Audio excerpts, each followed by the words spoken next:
Bienvenidos a Conexionistas y hoy vamos a cambiar los papeles. ¿Por qué? Porque pues, el entrevistado va a ser Edgar Rodríguez en persona. Entonces, Alejandro Envila y yo vamos a platicar con él. Pues dentro de todo este pues, ciclo, vamos a llamarlo de alguna forma, ¿no? De la cuestión política. Alejandro, ¿cómo estás? Buen día. Armando, muy buenos días. Edgar, muy buenos días. Encantado de estar con ustedes de nuevo y efectivamente, pues vamos a hablar hoy de los Estados Unidos, ¿no?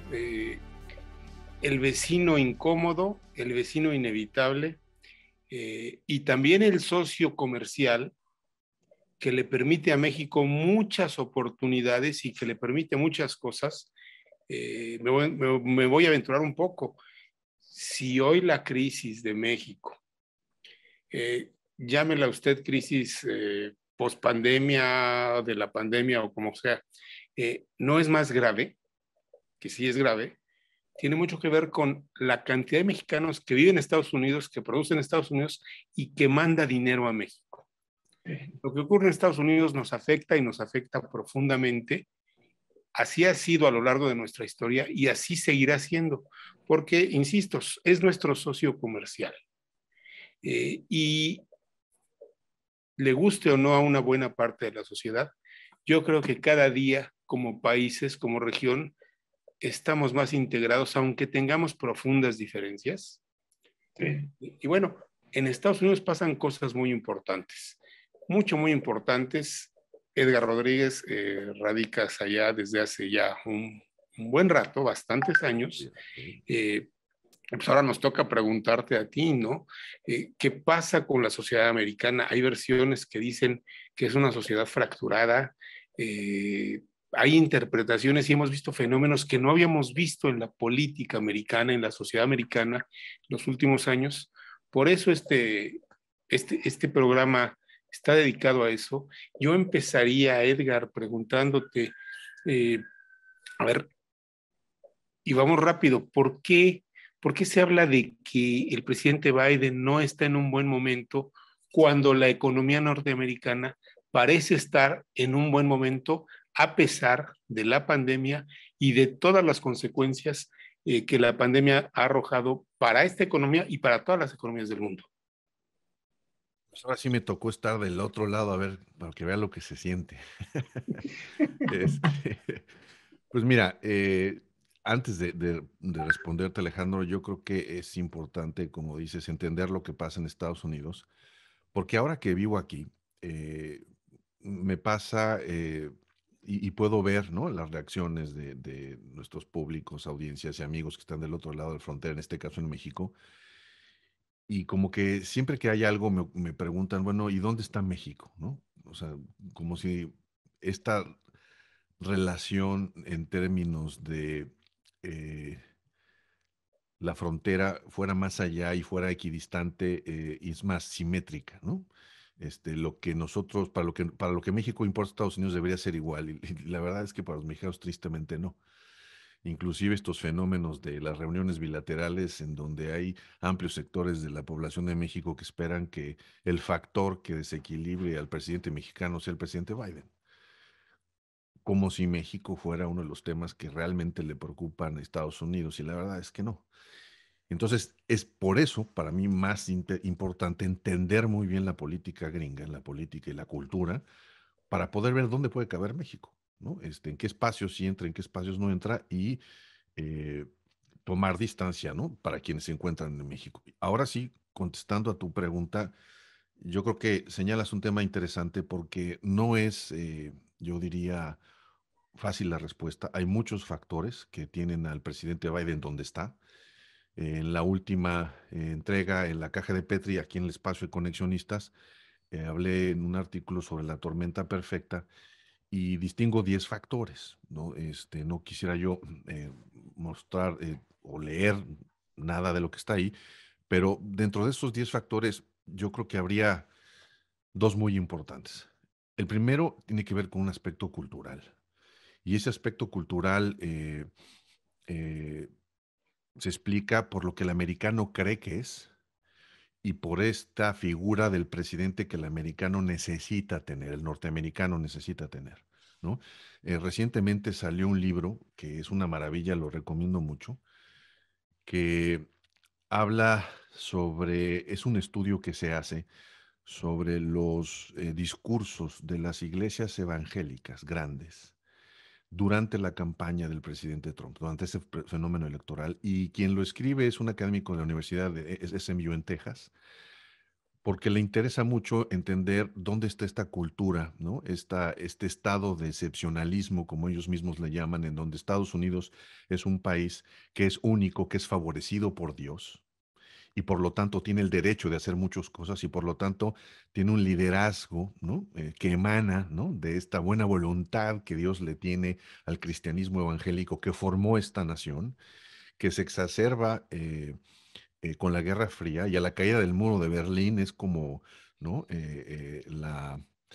El premio, ¿no? A todo esto, y entonces todo esto ocurre porque Dios así lo quiso, ¿no? Y aunque nos parezca ridículo, esta narrativa es la que ha construido esta ideología que se inclina hacia la derecha y que es esta narrativa que se encuentra postrada en estos círculos de población votante que se vio desplazada su mano de obra desde las décadas de los ochentas, que es principalmente republicana, conservadora, y es una manera de pensar y hacer política que hoy está más sólida que nunca y que encuentra a todo lo que implica el presidente Biden y todo lo que implica a los demócratas como su principal enemigo. Déjame interrumpirte un momento, Sí, sí, sí, sí. para precisar esto que acabas de decir. Y ahorita regresamos a la lista de Sí, 10 claro. factores, ¿no? Entiendo. Pero a ver, nos estás diciendo entonces que en el país de las grandes universidades del mundo, en la mayor potencia, vamos a dejar lo económico a un lado, científica del mundo, donde hay más inversión, donde hay más patentes, donde hay más inventos, donde hay más investigación en el mundo, el discurso religioso gana terreno, el discurso de que Dios así quiso que fuera el mundo gana terreno. Yo, más que gana terreno, Alejandro Armando, les diría, lo construye. Define el marco de interpretación para saber qué es lo bueno y qué es lo malo en términos políticos, económicos y culturales. Cuando uno ve los números, los grupos evangélicos no son una mayoría, pero esta construcción de los valores, de la definición de lo que significa ser norteamericano o estadounidense, esto nos ayuda a explicar por qué la Serie Mundial es la Serie Mundial, aunque nada más jueguen, ¿no? Equipos locales. Por qué todos sus eventos son, ellos ganan copas del mundo, aunque aquí, ¿no? Sean las sedes y son equipos locales. Entonces, es este liderazgo autocreado, definido, y es una ideología abrazada desde ahí, ¿no? Se arraiga desde estos padres fundadores de este país, ¿no? Que tienen una profunda orientación evangélica y que entonces cada vez que hay procesos electorales y más en este último proceso se refleja porque tú tienes a estos grandes pastores de las megas iglesias, ¿no? Definiendo e insistiendo dos cosas principalmente. Primero, que la democracia, ¿no? Es una especie de constructo norteamericano. No es producto, los derechos humanos no son productos de la Revolución Francesa, sino más bien todo lo que hoy entendemos como democracia y capitalismo es gracias a este liderazgo norteamericano. Y eso, ¿no? Digamos que se corona, esa narrativa se corona con la caída del muro de Berlín.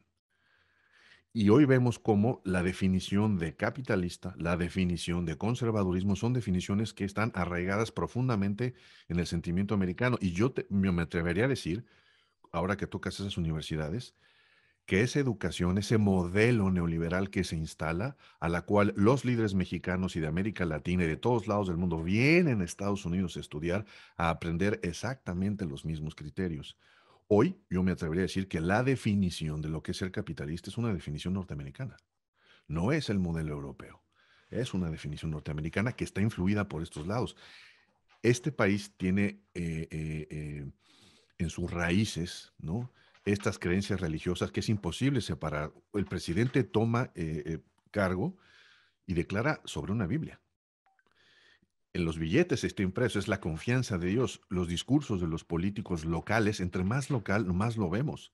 hay una constante recurrencia a Jesucristo el Salvador, a Dios. O sea, es muy difícil separar el componente religioso del aspecto público de la vida norteamericana.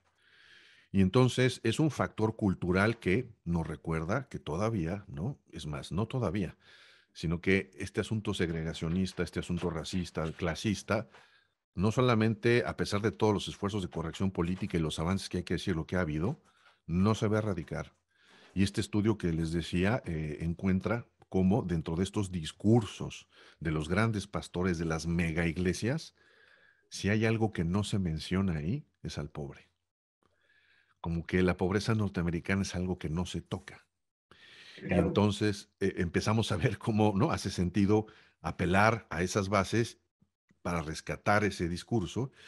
Y entonces la línea que divide un discurso religioso de una inclinación política es muy, muy delgada. Ese sería, digamos, yo creo que uno de los factores más interesantes para entender la forma de hacer política de este país. Por eso, ¿no? Uno de los principales pecados públicos, ¿no? Dentro de la política norteamericana que toma mucha vigencia a partir del presidente Reagan, un conservador formado en estos criterios que da, digamos, un impulso no antes visto, es la mentira. Porque mentir, ¿no? Es uno de los grandes pecados, es una falta ominiosa que no es tolerable. Entonces hay este doble discurso, hay este permanente doble estándar que está enraigado no solamente en la cultura política, yo me atrevería a decir que esto llega hasta los hogares. O sea, cuando uno tiene conversaciones con, digamos, personas de distintas nacionalidades, ¿no? De cierto nivel de educación, es muy interesante ver cómo en esas mesas de debates la corrección política está del lado norteamericano. En estas conversaciones, ¿no? Los asistentes o que son de nacionalidad aquí son los menos, ¿no? abiertos a discutir la política y por supuesto los más son los ingleses. No tienen reparo y entonces dicen lo que les viene a la mente.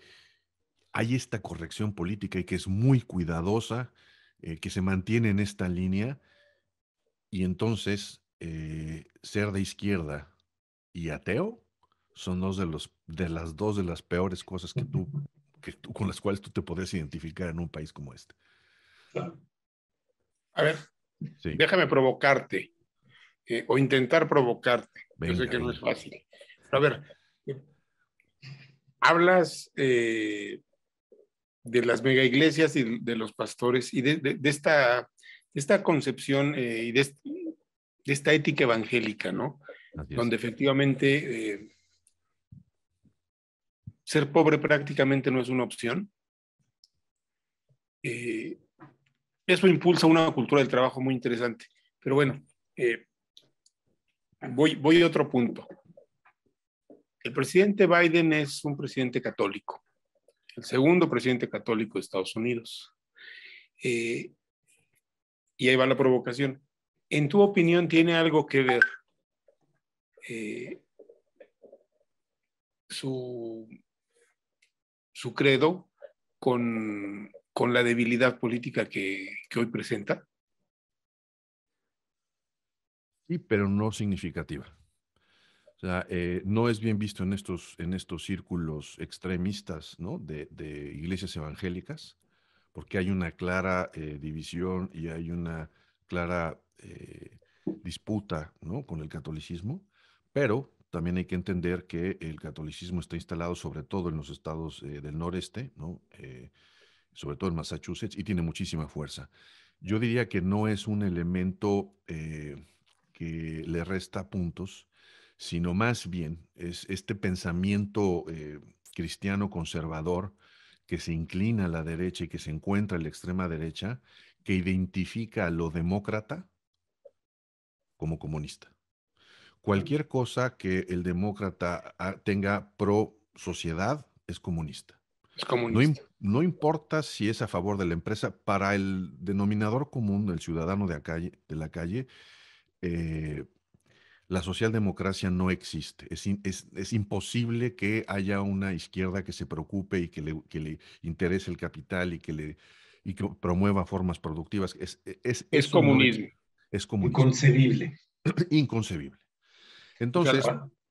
sí, las políticas, digamos, y bueno, hay que decirlo, también dentro de los demócratas hay unas alas radicales que se Claro. acercan más y que tampoco le hacen el favor. Entonces, desde esa posición, ¿no? Lo que huela a demócrata es comunista. Y a partir de ahí, medios como Fox News y entonces medios como Breitbart, medios como The Epoch Times, lo explotan y está profundamente arraigado. Y la otra parte de este pensamiento teológico que está ahí es que Estados Unidos es un país que ha aprendido a no compartir el liderazgo. Cuando se cae el muro de Berlín, es esta victoria de nosotros ya somos no solamente el árbitro del mundo, ¿no? Si nosotros somos el ejemplo de la democracia, nosotros somos el epicentro, ¿no? Y el Del policía. planeta y el policía. La policía. Somos todo. Entonces, por lo tanto, ¿no? Eso se transmite y se refleja, se proyecta en la autoridad del presidente y entonces no es posible tener un presidente débil, porque no, de alguna manera, ¿no? No está reproduciendo, no nos está representando a esto que creemos que Estados Unidos todavía es. Para ellos, ¿no? El mundo todavía sigue siendo unipolar. Para ellos, ¿no? China es una amenaza remota, no es real, es remota, se está construyendo todavía. Déjenme ponerme en esos zapatos, ¿no? Estados Unidos tiene este liderazgo que no hay que perder y por eso estos arranques, ¿no? Emocionales de parecer un líder fuerte, sólido, atrevido, es uno de los grandes atractivos del expresidente Trump. Y es una de las grandes dificultades del presidente Biden, ¿no? Estas imágenes, esta terrible imagen que le tomaron en un discurso donde está con la cabeza cabizbaja, no le pudo hacer más daño porque entonces ser un presidente que parezca débil es imperdonable. Por supuesto. Eh, Aquí me gustaría meterme otro berenjenal, dirían en la madre patria. El tema racismo, razas. Tanto el trumpismo como los republicanos más radicales, los loquitos paranoicos de cuanones y antivacunas y toda esa bola, los evangélicos, por supuesto. A mí se me suena como un reducto del WASP, del blanco anglosajón, protestante, etcétera, que sienten, no que haya ocurrido, que sienten que les están quitando derechos por cuestiones de minorías, por cuestiones de tendencias de género, sexuales, etcétera, etcétera, etcétera. ¿No es esto una respuesta racial del blanco del sur profundo, del blanco radical, del blanco que se siente atacado, pues por así que por fuerzas que ellos califican externas? ¿Cómo se ve desde ese punto de vista? Y lo es, pero desde esta lógica es visto como ellos son los extremos, ¿no? Porque lo que pasa, por ejemplo, y es muy curioso, con esa manera de entender la realidad, es que estos grupos se asumen como estos herederos, ¿no? De esta manera de ser cristiana, ¿no? Hay que decirlo así, eh, que merece, ¿no? Mejores condiciones, que tiene que heredar el liderazgo y que no es capaz de entender sus fronteras más allá de las 2, 3 hectáreas de su circunvecinidad. No, no pasa de ahí. Entonces, el levantar la cabeza para ver otra realidad es algo que no ocurre. Y entonces, ¿qué es lo que tenemos? Tenemos este fenómeno, estos grupos extremos, que son los que deciden optar por el uso de la fuerza y la violencia, pero eso no significa que sean los únicos. Este pensamiento yo me atrevería a afirmar que está presente en, yo diría que la gran mayoría del pensamiento conservador. Lo que pasa es que el pensamiento conservador no se manifiesta siempre así. Entonces, si podemos caricaturizar esto, tenemos al pensamiento conservador que surge de ahí, que asume este liderazgo, que entiende que son el único país ungido, ¿no? Y que merece todo, que están llamados y destinados a ser líderes, ¿no? En este caso. Y estos son los grupos extremos. Estos son los mal portados. Pero ellos no son esos herederos, ¿no? Y entonces, por ejemplo, esto hace mucho sentido con estas otras alas dentro del Partido Republicano que son más moderadas, que no optan por ejercicios violentos como esos, que no ven bien la toma del Capitolio. Sin embargo, eso no significa que renuncien a este sueño, ¿no?, aglutinador de nosotros seguimos siendo esta nación que defiende las libertades y que somos el policía del mundo, etcétera, etcétera. Hubo un programa de radio hace poco muy interesante en donde había representantes republicanos y demócratas y el comentarista preguntaba, bueno, déjenme hacer una pregunta, ¿no? Sabemos por qué están los demócratas. Sabemos que los demócratas están pro aborto, cambio climático. Está muy clara la agenda demócrata, pero ¿cuál es la republicana? ¿Cuál es la agenda republicana que no sea antidemócrata? ¿No? Ah, pues entonces soy antiaborto, soy anticambio climático, soy anti... ¿Cuál es? O sea, ¿qué defienden ustedes? No es que atacan. No hubo respuesta. Y al final el comentarista me parece que hizo de manera brillante una conclusión que yo comparto. Dijo, a ver, lo que pasa es que el republicano, toda su vida, o ese conservador, porque hay que hacer la aclaración, el partido conservador empezó siendo el demócrata, ¿no? Y el republicano el liberal. El republicano era el progresito. Entonces, quitando las banderas, hablemos del pensamiento conservador. Entonces, el pensamiento conservador está para contener el tamaño del Estado. Está para decir, a ver, no podemos tener un Estado muy grande, necesitamos un Estado pequeño, disminuido, poco articulado, que sirva a nuestros intereses, al interés del gran capital y al interés de toda esta historia del individuo, la producción, los medios productivos, libre todo, ¿no? Eso es. Entonces uno se explica por qué de repente vienen estas grandes reformas y ellos son muy disciplinados y entonces, que es una de las cosas que también enfrenta el presidente Biden, es más fácil lograr, ¿no?, consolidaciones dentro del Partido Republicano, porque este fenómeno aglutinador no tiene variantes ni aristas ideológicas. Y en cambio en los demócratas las hay y las hay muy diversas, porque el demócrata claramente se identifica con temas de agenda, como ya lo dije, ¿no? O sea, los sindicatos. Y entonces, entre ellos mismos se fracturan porque no todos están de acuerdo con los mismos puntos. Y el lado republicano es más fácil verlo así. Entonces, presentarse en bloque tiene orígenes culturales. Por eso yo creo que en mi lectura y en mi opinión, para entender lo que pasa en política aquí, uno no puede dejar de leer o dejar de interpretar este factor conservador que está íntimamente vinculado al pensamiento evangélico, a estos valores que se han construido, que segregan, que generan racismo, que por supuesto se montan en la supremacía blanca y que ahí no solamente han estado, sino van a seguir estando. A ver, déjame ir a una pregunta que es de coyuntura, pero tiene que ver con todo esto. Es de coyuntura, de negocios y de interpretación.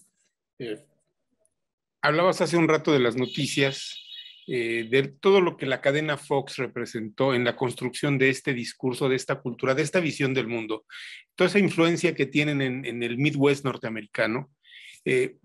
La pregunta concreta es, a ver, Fox ya se vendió, ya tiene otros dueños. Ha modificado en algo esta orientación editorial ultraconservadora que la distinguió, bueno, desde que nació hasta ahora que finalmente se volvió parte del mundo Disney? Te diría que sí, más bien la ajustó y la ajusta de manera coyuntural. Vamos a ver qué ocurre en las elecciones de noviembre, las intermedias, a ver a quién le dan esa voz, porque dentro de Fox, pues hay, ¿no?, sus personeros, y no solamente ellos, yo más bien hablaría de un grupo de medios, que son medios conservadores, que tienen una clara e identificable agenda, y lo más grave, Alejandro, te puedo decir yo que los medios no conservadores, los medios más progresistas, ¿no?, como el New York Times, por ejemplo, están encontrando una línea de ataque al presidente Biden y en algunos casos me temo que esta narrativa de que las elecciones fueron fraudulentas, yo no sé si ya la creyeron o ya la compraron, pero por lo menos han sido muy poco contundentes en cuestionarla. Entonces, para efectos prácticos, yo creo que los medios de comunicación están entendiendo que las condiciones y el contexto mandan, lo que sea la nota es lo que van a reproducir. Y lo que está pasando es que ahorita, como el lado republicano ha hecho algo muy inteligente para mi gusto, los republicanos están construyendo su camino hacia las elecciones intermedias sin la figura del presidente Trump. Lo que están haciendo en el Senado y lo que están haciendo en el Congreso, ¿no? Ha marcado una línea de separación clara con el presidente Trump.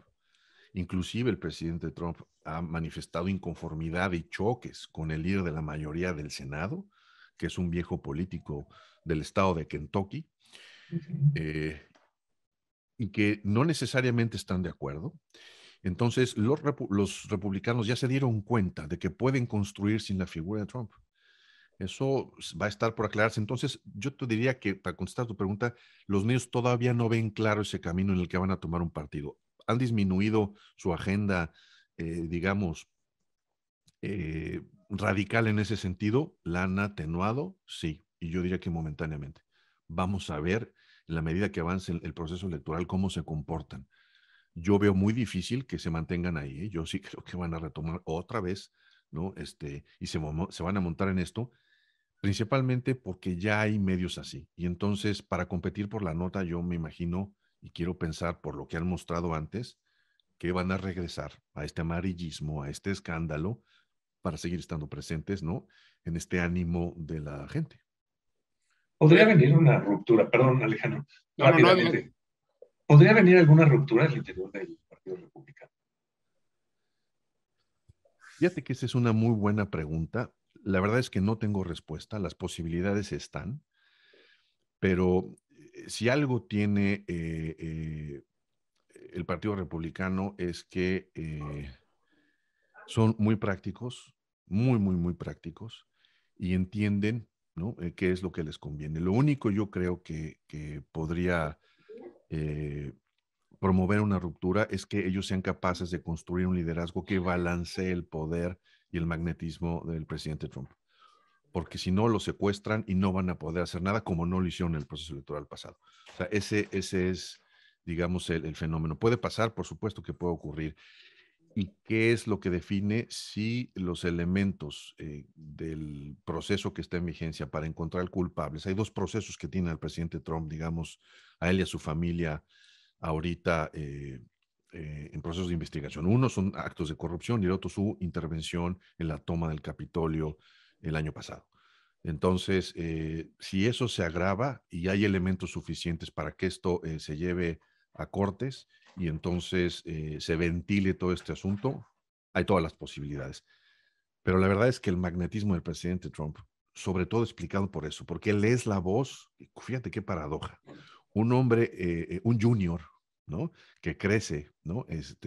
Con el dinero del padre, que no es un empresario exitoso, pero que nunca, o sea, todas las imágenes del presidente Trump son de lujo, ¿no?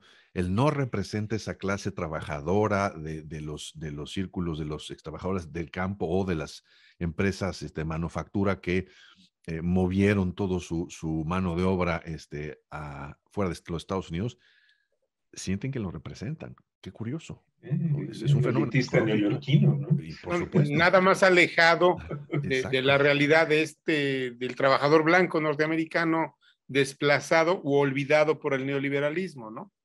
Nada más alejado de eso, pero es su representante. Así es. Y que además los demócratas tienen el enorme pecado de ser intelectualmente arrogantes. Si algo los caracteriza es eso. Entonces esa arrogancia intelectual despreció o ha despreciado históricamente a este sector. Y hoy está, que es otro de los elementos por los cuales complican más, es que estas minorías a las cuales los demócratas siempre les hablaron, y entre ellos los hispanos y por supuesto la población afroamericana, ya no está tan claro que hoy sean demócratas, ¿eh? La última encuesta del Wall Street Journal de la semana pasada hacía una encuesta para tratar de identificar las preferencias del voto latino y en la elección de Biden, en la elección del 20, la figura de Trump era tan negativa que había 20 o 30 puntos de diferencia en la población latina. Hoy, de acuerdo con eso, es de un solo punto. O sea, ha habido una fuga impresionante de simpatía del voto, lo voy a decir así, café, ¿no? Como se le reconoce acá, Y en las clases, digamos, afroamericanas, hay un dato muy interesante que no ha circulado y que yo creo que el presidente Trump está por explotar. El New York Times hizo una investigación hace 4 días en donde da cuenta de cómo los grupos afroamericanos han sido beneficiados en términos claros de su aumento de ingresos por las políticas económicas del presidente Trump, como ningún otro presidente lo había hecho. Entonces, este asunto de que Obama solamente los favoreció no está tan claro si le hemos de creer a los cálculos y a los métodos del New York Times, que por supuesto ya ha tenido pifias y ya se ha equivocado garrafalmente, pero es un buen dato. Y es un buen dato que nos dice que ante esta imposibilidad de cumplir las grandes demandas, sobre todo sindicales, de este no respaldo que han sido históricamente, bueno, no históricamente, pero sí en los últimos años han sido agenda demócrata, ¿no? Al no verse cumplidos, pues entonces están empezando a no apoyar las causas demócratas. El último discurso del presidente Biden a principios de mes, por el aniversario de Martin Luther King en Georgia, que se supone que iba a ser un discurso para empujar, ponerle esteroides, inyectar esteroides a toda la causa demócrata y de una vez lograr un solo bloque, fue un fiasco. Porque no solamente no modificó las preferencias a los favores demócratas, ninguna de las campañas que están corriendo en este momento se vieron reflejadas positivamente por este discurso, pero además los colectivos, los grupos activistas, en el caso de Georgia, perdón, y los estados circunvecinos, que en teoría debieron de haber asistido a ese discurso, no fueron. O sea, fue una clara señal de protesta de decir, no nos estás cumpliendo. Y en la medida que nos acerquemos a las elecciones de noviembre, a la primera semana de noviembre, la agenda política, Alejandro Armando, va a ser absolutamente local. La realidad local va a mandar. Y entonces lo que le va a preguntar el electorado a los demócratas es, ¿qué has hecho por mí? No, ¿qué vas a hacer? Se han entregado buenas cuentas, pero la sobreoferta, la promesa, el arrojo que se puso en la mesa para poder ganar la elección al presidente Trump, yo diría que ahí va a haber faltas enormes y entonces, de entrada, estos dos grupos, digamos, el voto latino y el voto afroamericano, yo no podría afirmar hoy que es un voto seguro para la causa demócrata, ¿eh? No lo es. A ver, déjame preguntarte, regresar sobre algo que decías hace un momento que me parece sumamente interesante, bueno, todo, pero me llama mucho la atención. Yo he escuchado, no sé si es el caso de Armando, a muchos analistas de lo americano hablando en México y desde México de que el Partido Republicano está prácticamente secuestrado por el presidente, por el expresidente Trump. Tú nos decías hace un momento, a ver, los republicanos se están dando cuenta o ya se dieron cuenta que pueden hacer política sin el presidente Trump y sin estar sometidos, porque vamos, no es solo Trump, es su forma de entender y hacer la política, que se parece a la de muchos líderes autoritarios. O sea, es lo que digo yo y no importa lo que diga la ley, mucho menos importa lo que digas tú. ¿Sí? Ese estilo lo voy a tropicalizar de Tlatoani. Sí. ¿Sí? Tú nos dices, repito, que en el Partido Republicano ya hay acciones que incluso no le están gustando a Trump. La pregunta es esta.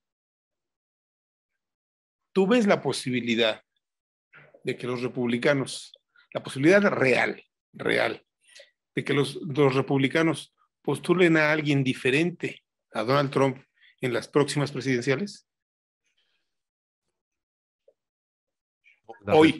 Hoy no, la retórica va a tener que ser la misma. Lo que vende es esta figura del líder que todo lo puede, ¿no? Y quizás lo único que pueda darle resultado es la construcción de un candidato, y déjame ponerlo así, entre comillas, más limpio.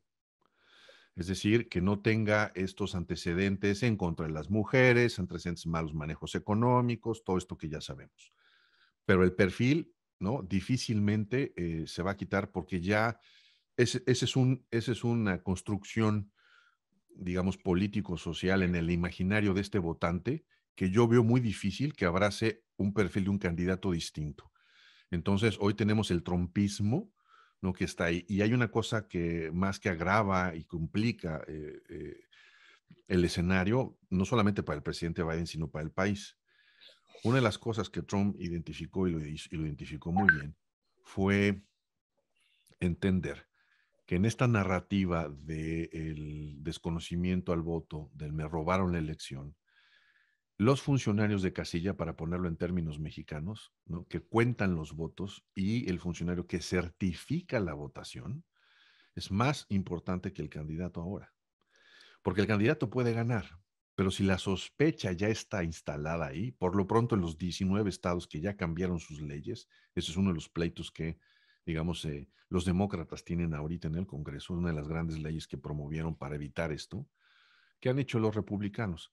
Los estados republicanos han estado modificando las leyes electorales locales, porque estas son prerrogativas estatales, para, ¿no?, complicar el que te registres, el que obtengas, el que haya casillas, el que puedas enviar tus votos por correo. Todo esto que facilitaba de alguna manera la posibilidad de que los demócratas aumentaran sus cuotas electorales. Hoy, ¿no?, en 19 estados, y el cálculo es que muy probablemente sean todos los estados donde gobiernan, donde tienen mayoría los congresos republicanos, así sea. Entonces, ya no depende del gobernador, depende del Congreso. Entonces, tú tienes, como el caso de Georgia, tú tienes gobernador demócrata, pero con Congreso republicano, y el Congreso manda, el Congreso local. ¿Qué está haciendo Trump? Está alentando a estas personas que simpatizan con esta narrativa con la cual empezamos esta conversación, para que sean ellos los que cuenten los votos y los certifiquen. Así las cosas, las posibilidades de que desconozcan un triunfo demócrata porque no le van a dar permiso a un comunista a que se filtre y a que nos quite el sueño americano, son todas.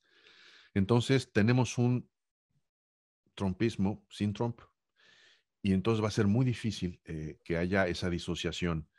Pero, insisto, no veo yo ahorita un candidato, y no, es más, yo no creo que hasta en este momento alguien se atreva a construir una candidatura paralela. Yo creo que los políticos republicanos son muy astutos y están esperando, ¿no?, todavía más elementos para prever si el presidente Trump va a ser sometido a un juicio o va a ser expuesto en términos públicos, algo mucho más grave, ¿no?, que realmente cuestione su popularidad. Mientras eso no ocurra, yo no veo ningún valiente que levante la mano. Y entonces, si eso no ocurre, pues vamos a tener al presidente Trump compitiendo por las elecciones. Sobre todo si eso no ocurre pronto, ¿no? O sea, porque el tiempo aquí corre a favor de Trump. Por supuesto, sí. Ya, los republicanos tampoco pueden inventar una candidatura en 6 meses. No.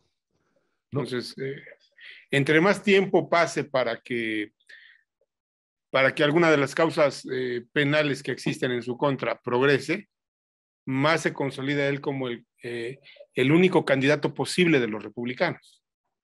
Sí, el único candidato con el arrastre de los republicanos, ¿no? Y no tiene figuras, o sea, las el figuras... único viable, digamos, el único viable. Sí. A ver, déjame preguntarte, Edgar.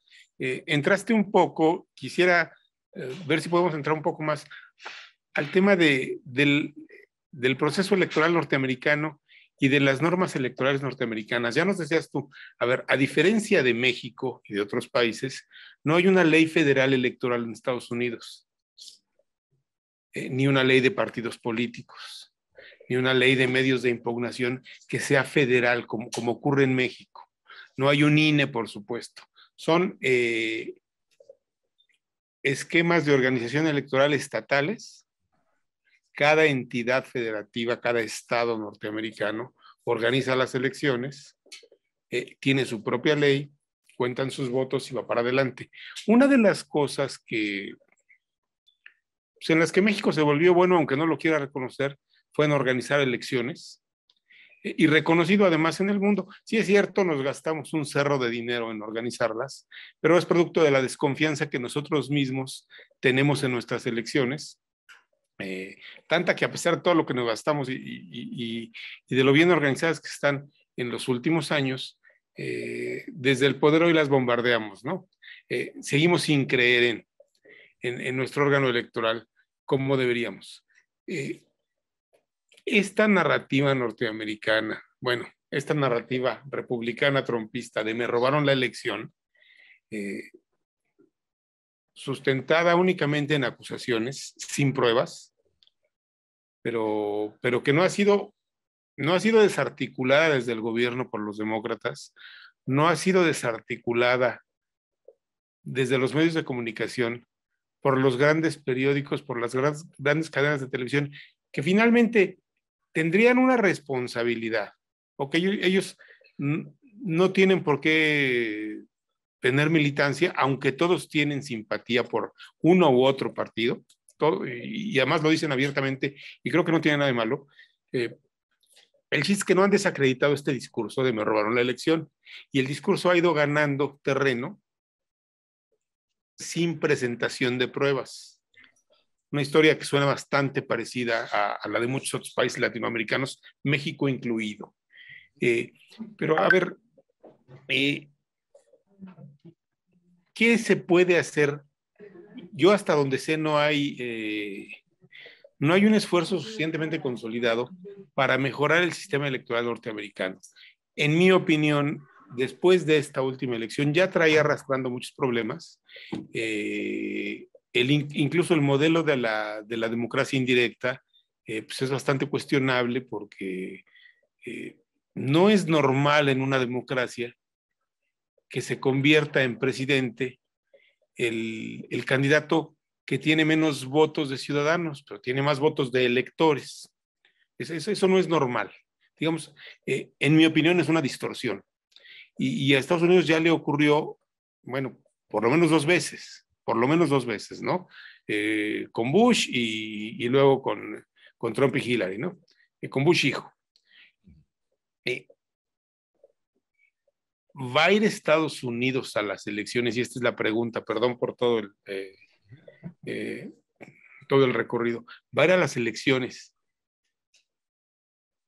presidenciales otra vez con esa debilidad que finalmente pues, la fortaleza de la institución electoral es una fuente de legitimidad? Y tú decías algo fundamental al principio. El presidente norteamericano es una figura en su país porque la gente lo ve como un hombre intachable, como un hombre que no miente, como un hombre que actúa en bien de la nación. Y finalmente, digo, no todos han sido buenos presidentes, ni todos han estado exentos de mentir. Ahí está Nixon, y ahí está Trump, y ahí está Clinton también. Pero bueno, finalmente sí es muy importante en su liderazgo ese halo de casi infalibilidad papal que le conceden los norteamericanos a su presidente. Van a ir a una elección con una ley que es una fuente de ilegitimidad si alguien protesta y grita fraude electoral. De otra. Yo nada más apuntaría que no es que la ley sea la fuente de legitimidad, porque la ley funcionó mientras no hubo un cuestionamiento público. O sea, la diferencia es que hoy la sospecha ganó un terreno inusitado. Hoy la evidencia dejó de ser... Desconfianza ganó. Sí, la evidencia ya no importa. Aquí lo que importa es el fake news y lo que creas. Y por eso vemos estas cargas emocionales de los discursos, sobre todo del presidente Trump, ¿no? Y algunos senadores republicanos, por supuesto que manipulando y hablándole a su audiencia. Entonces, sí hay un sistema electoral que funcionó mientras había esa confianza. Esa confianza yo veo que no se va a volver a construir, ya se rompió. El hilo delgado con el que estaba construido, ¿no? Digamos, pacto de civilidad, si me permites llamarlo así, por las instituciones, porque este país, digamos, siempre creyó en su democracia. Lo que hizo el presidente Trump, porque no lo empezó él, esto empezó, digamos, con los Clinton, con el presidente Obama, estas grandes diferencias, estos arrebatos de votos, estos pleitos intestinos y las guerras en los congresos, cuando se hacen mayorías, se empezó a sembrar ahí y el presidente Trump terminó por reventarlo. Y esa insistencia sigue porque esa insistencia hoy le habla a un electorado que así lo cree. Entonces, para dar un ejemplo y cerrar rápido, los demócratas son los que están impidiendo, los que quieren revertir la exigencia republicana de que hoy se tenga una credencial de elector como en México. ¿Por qué? Porque yo lo veo natural, ¿no? Yo ya soy ciudadano norteamericano, entonces yo ya puedo votar y lo primero que dije, bueno, ¿dónde está mi credencial de elector? ¿Dónde me la saco? Aquí no hay. No hay, no existe. Entonces, me pueden hacer un especial, sí, solo sí, no tengo licencia, no tengo pasaporte, pero si tengo esos documentos para presentarme. Entonces, ¿qué te decía? Que la Es más una confianza que credencial había, de identidad. exacto, se rompió para siempre. Un sistema Entonces, construido en la confianza ciudadana está en crisis hoy, por lo que nos dice. Exactamente.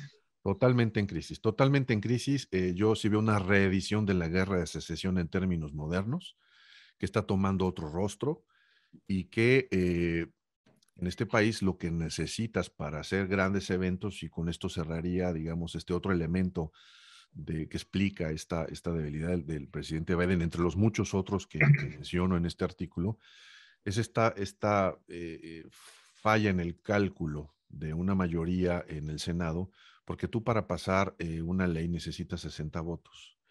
Y cuando no eres mayoría necesitas negociar, necesitas ceder.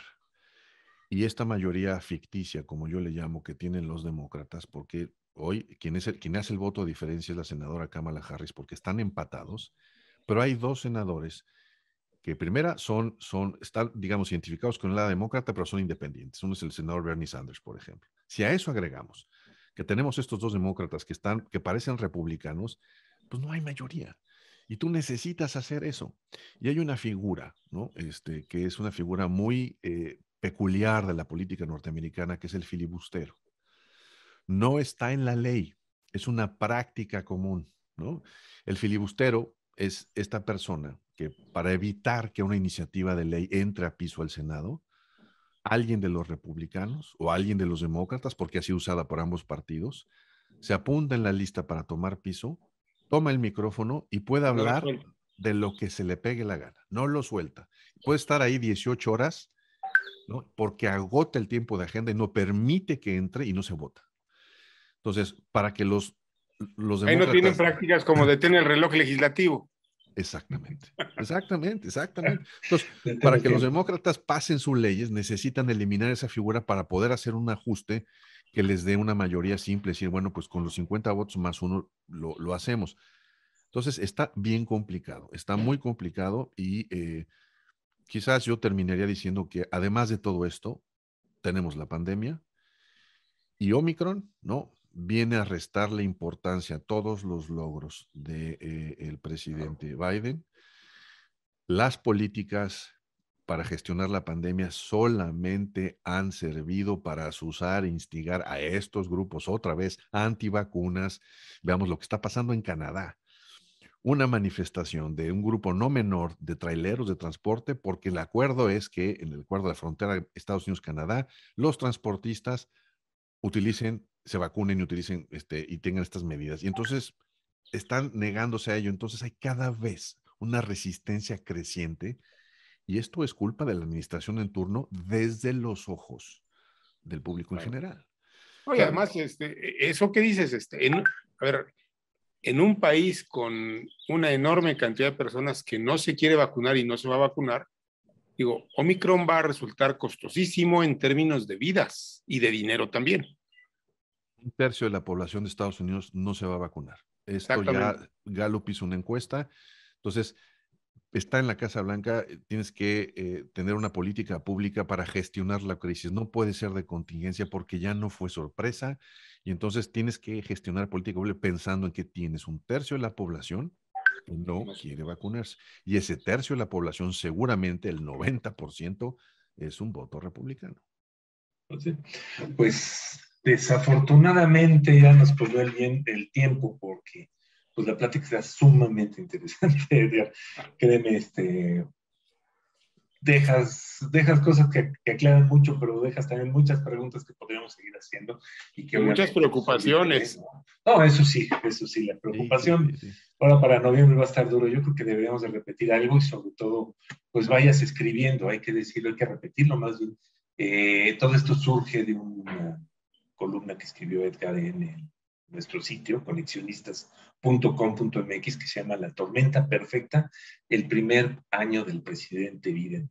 Entonces, pues pásenle a leerla porque está muy interesante, habla sobre todos estos temas, obviamente, de forma mucho más puntual, obviamente con más datos, y ahí tiene una serie de gráficas, etcétera. Edgar, pues no sé cómo la veas ir programando otra de estas. No, encantado. Yo te diría que tenemos que darle seguimiento. Para mi gusto, lo más importante es cómo el presidente Biden puede cambiar y debe cambiar la manera en que se comunica con la nación. Claro. Porque esa narrativa no le está funcionando, le urge que cambie, le urge atemperar, digamos, estas pasiones que ya se convirtieron, ¿no?, en una norma para medirlo, y va a tener que, otra vez, su gran problema siguen siendo estos republicanos, que son un bloque, pero ¿no?, los demócratas que no se ponen de acuerdo, y entonces tenemos un presidente disminuido. Y cierro con este comentario que hizo un analista político de acá. Decimos, el presidente Biden parece ser que tenemos más bien un senador en la Casa Blanca. O sea, termina siempre negociando en el Senado y no tiene la potencia y la fuerza suficiente para ser el presidente que necesitamos que sea. Esa narrativa es muy grave. Si no la cambia, yo veo muy difícil que en las elecciones intermedias los demócratas mantengan tanto la Cámara de Representantes como el Senado, y a partir de ahí, si los republicanos la toman, pues vamos a ver un presidente que se va a encargar de administrar lo que le den, lo que le dejen, y me preocupa personalmente esta narrativa del odio que sigue instalada ahí, porque pues sí, la democracia puede estar severamente amenazada. Alejandro, conclusiones. No, pues coincido contigo, Armando, y con Edgar. Hay que darle seguimiento a esto, ¿no? Es un tema, ya lo dijimos al principio, lo que ocurre en Estados Unidos, aunque nosotros seamos la prioridad número 47 de los Estados Unidos, lo que ocurre en Estados Unidos afecta a México directa y profundamente en muchos sentidos, en muchísimos sentidos. Es prioritario, además. Para nosotros es prioridad saber qué pasa allá. Listos, hay que darle seguimiento. Ustedes, lo que dice Edgar es fundamental, ¿no? Hay muchísimas cosas que seguir ahí. Y viene el electoral, entonces. Perfecto. Alejandro, para finalizar, tus redes sociales para conectar contigo. En Twitter, @envilafisher. Ahí está, continuamente hablando de todo, sobre todo de temas como política y demás, y además tus gustos, ¿no? Fútbol americano, tenis, estás en todos esos temas también. Claro, por supuesto, y música, igual que ustedes, música, claro, sí. Gracias, Alejandro. Y bueno, a mí me queda nada más decir que nosotros somos Conexionistas. En Twitter nos encuentran como Conexionistas MX, igual que en Facebook. En YouTube nuestro canal se llama Conexionistas México, y en Spotify nos pueden encontrar simplemente como Conexionistas. La música que estamos escuchando es música de Alejandro Záborit, y el diseño es de Sofía Reynoso. Ahí la encuentran en Facebook como Sofía Reynoso Diseño. Muchas gracias, nosotros somos Conexionistas.